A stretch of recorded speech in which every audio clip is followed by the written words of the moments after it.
আসসালামু আলাইকুম এভরিওয়ান, কেমন আছেন সবাই? আশা করি সবাই ভালো আছেন আল্লাহর রহমতে।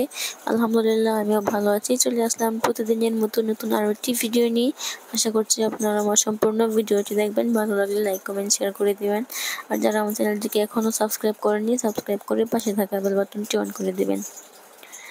আজকে ভিডিওটা শুরু করলাম দুপুরবেলা থেকেই। তো দুপুর দুপুর না, তখন মনে হয় 11টা বাজে। তো তখন ভিডিওটা শুরু করলাম। তো আমাদের বাড়ির অনেকটা মানে পিছনেই এখানে পোশাকের গাছ লাগানো হয়েছে। তো এই জায়গাটা আমাদের, কিন্তু এটা আমার আম্মা লাগায় না, এটা আমার একটা কাকি লাগাইছে। ও যেহেতু আমাদের জায়গায়, আমরা এখান থেকে যখন গিয়ে নিয়ে আসতে পারি, সমস্যা হয় না। তো এখান থেকে হলো পোশাক নিতে আসছি। তো এখান থেকে কিছুক্ষণ আগে আমার সেজো চাচাকে পোশাক দেওয়া হয়েছে। পরে আমি ভাবলাম আমিও গিয়ে নিয়ে আসি, আমি কেন আনবো না। আর যেই কাকি লাগাইছে উনি আবার এদিকে শিমের বীজও লাগাই দিছে, যেন শিম গাছ হয় পোশাকের পরে। আর তারপরে যে আমি এখান থেকে কিছু পোশাক উঠায় নিয়ে আসছি। তো যেহেতু কিছুক্ষণ আগে পোশাক উঠায় নেওয়া হয়েছে, খুব একটা ছিল না। তো সবগুলা নিয়ে আসলে আবার খারাপ দেখা যায়, উনি খারাপ বলবে যে সবগুলা নিয়ে গেছে। এই জন্য আমি এখান থেকে কিছু নিয়ে নিছি। আর সামনে আরো পোশাক আছে আমাদের বাড়ির ভিতর সাইডে। তো এখান থেকে গিয়ে দেখি যে এখান থেকে নেওয়া যায় কিনা।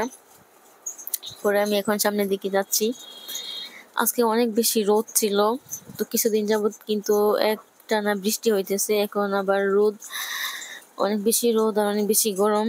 তো বৃষ্টি হলে মনে হয় রোদ ভালো লাগে, আর রোদ থাকলে মনে হয় যে বৃষ্টি ভালো লাগে, এরকম। আসলে কিন্তু শীত বেশি আরামের সিজন শীত। আর গরম আমার কাছে মানে একদমই ভালো লাগে না। তো এখানে এসে দেখলাম যে এখানেও কিছু পোশাক আছে ওঠানোর মতো। আর আমাদের বাড়িটা দেখেন একদম পড়া বাড়ি, মাত্র 2-3টা ফ্যামিলি থাকে। তো আমার আব্বার হলো 4-5 ভাই ছিল, একজন মারা গেছে, এখন 4জন আছে। তো আর 2জন চলে গেছে রাস্তার পাশে, এখন 2জন বাড়িতে থাকে, আর একজন হলো ভাড়াটিয়া। আমি যে এখান থেকে পোশাক উঠাইছি, এই সামনে যে বাসাটা, এটা আমার সেজু চাচার বাসা। আর তারপর বিকালবেলা চলে আসছি আমার ছোট চাচার বাসায়। বাবা ডাকে আর কি আমরা সবাই, আমি ছোট চাচাকে। তো বাবার বাসায় চলে আসছি, অনেকদিন পর আসছি, প্রায় অনেকদিন পরেই। তো বৌমনি বলে আসার জন্য, কিন্তু যতক্ষণ বিয়ে হয়ে গেছে, সংসার আছে, বাচ্চা আছে, সবকিছু ফেলে যখন তখন ইচ্ছা করলে আসা যায় না।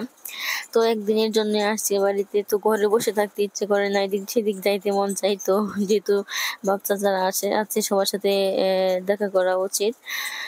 তারপরে যে আমি এখন আসছি হলো বাবার বাসায়। তো এখানে এসে একটু ঘুরে রুমগুলো দেখাচ্ছিলাম। আমার বোমনির বিয়ে হয়েছে প্রায় অনেক বছর হয়ে গেছে। তো ওনার বিয়ের পরে বাচ্চা হয় নাই প্রায় 14 বছর। বিয়ের কিছু 4-5 বছর পর বাচ্চা হয়েছিল, একটা ছেলে বাবু হয়েছিল। মরা পরে আর বাবু হয় নাই। তো আগে অনেক বেশি পরিপাটি ছিল বৌমনি, মানে রুম টুম অনেক সুন্দর গোছানো ছিল, কিন্তু এখন কেমন যেন অগোছালো হয়ে গেছে। আর এই যে এই বাসাটা দেখতে পারতেছেন, এটাও আমার বাবার বাসায়, কিন্তু এটার মধ্যে নিচের তালাটা সবটুকুই আমার ছোট চাচাকে, মানে মেজো চাচাকে দিয়ে দিছে, ছেলে চাচাকে দিয়ে দিছে। ওরা চলে আসছে এখানে।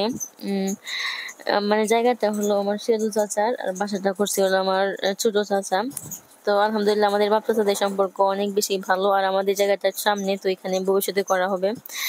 তো বৌমনির বাচ্চা হয় না দেখে বিয়ের 14 বছর পর বাবা আবার একটা সিদ্ধান্ত নিয়েছে যে বিয়ে করবে। বাবা নেয় নাই, মানে আমার ফুফুরা, আমরা আমাদের ফ্যামিলির সবাই মিলে সিদ্ধান্তটা নেওয়াইতে বাধ্য করছে।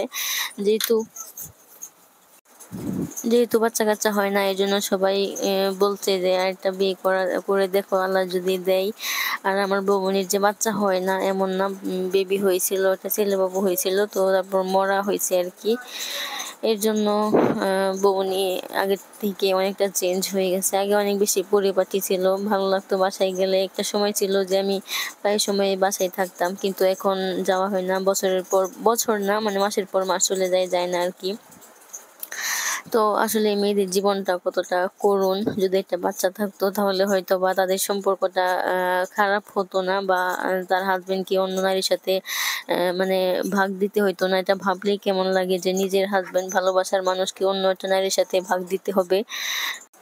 তাদের কিন্তু প্রেমের সম্পর্ক ছিল। আমার বাবা প্রেম করেই বিয়ে করছিল, ভালোবাসার বিয়ে। তো ভালোবেসে বিয়ে করছে। পরে আমার বাবারও তো কোনো দোষ নাই, উনি 14 বছর মানে ট্রাই করছে, দেখছে যে বাচ্চা হয় কিনা। 14 বছর পর উনি এটা সিদ্ধান্ত নিচ্ছে যে বিয়ে করবে। আলহামদুলিল্লাহ ওনার দ্বিতীয় বিয়ে করার পর এক ছেলে এক মেয়ে হয়েছে। ছেলে বড় আর মেয়ে ছোট আলহামদুলিল্লাহ। কিন্তু আমার ছোট চাচি মানে বৌমনি যাকে যাকে উনি ছেলেকে অনেক বেশি আদর করে, মানে ছেলে জানে উনি হলো তার মা, ছেলের মা উনি সবসময় ওনার কাছে থাকে, ঘুমাবে, খাওয়া দাওয়া সবকিছু এখানে এই বাসায়। আর আমার বাবার ছোট বউ তাকে হলো আমি যে বাসাটা দেখাইছি যে আমার সেটা চাচা থাকে ওই বাসার মধ্যে 2 তলার মধ্যে আর কি আমার ছোট চাচি থাকে আর কি। তো ওনার সাথে তেমন একটা আন্ডারস্ট্যান্ডিং নাই, কারণ উনি যখন আসছে তখন আমি ক্লাস 8-এ পড়ি। তো খুব একটা যাওয়া আসা হয় না, ক্লাস 8-এ না মনে হয় 9-এ পড়ি। খুব একটা মানে মিল আছে, মানে কি বলবো, যেহেতু বৌনি সে আমাদেরকে অনেক বেশি ছোট পাইছে, তো এর জন্য বৌনির প্রতি টানটা অনেক বেশি। আর উনি আসছে যখন আমরা সবকিছু বুঝে অনেক বেশি বড় হয়ে গেছি।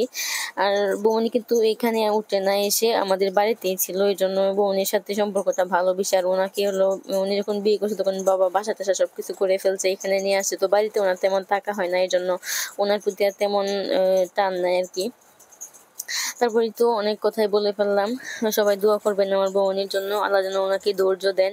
মানে এটা কল্পনা করা যায় না যে নিজের হাজবেন্ডকে অন্য নারীর সাথে মানে ভাগ দিতে হবে, যেটা উনি করছে। অনেক বেশি স্যাক্রিফাইস করতে হয়। তো যেহেতু আল্লাহ ওনাদেরকে বাচ্চা দেন না, এই জন্য এই সিদ্ধান্তটা নেওয়া হয়েছে।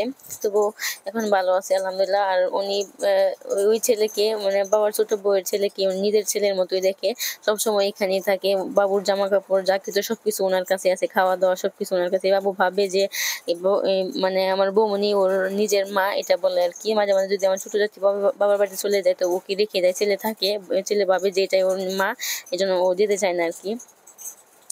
তো এই যে ও হলো বৌমনির হেল্পিং হ্যান্ড, ও সবকিছু করে সারাদিন থাকে, 24 ঘন্টায় থাকে আর কি বাসায়। তো সব কাজ বাজ সবকিছু করে। তারপরেই তো আজকের ভিডিওটা এরকমই করে ফেললাম। আর বাড়তি কোনো ভিডিও মানে করতে পারি নাই। তো ভিডিওটা কেমন লাগলো সবাই জানাবেন কমেন্টের মাধ্যমে। ভালো লাগলে লাইক কমেন্ট করে যাবেন। আর যারা এখনো সাবস্ক্রাইব করেননি সাবস্ক্রাইব করে পাশে থাকা বেল বাটন অন করে দিবেন। আল্লাহ হাফেজ।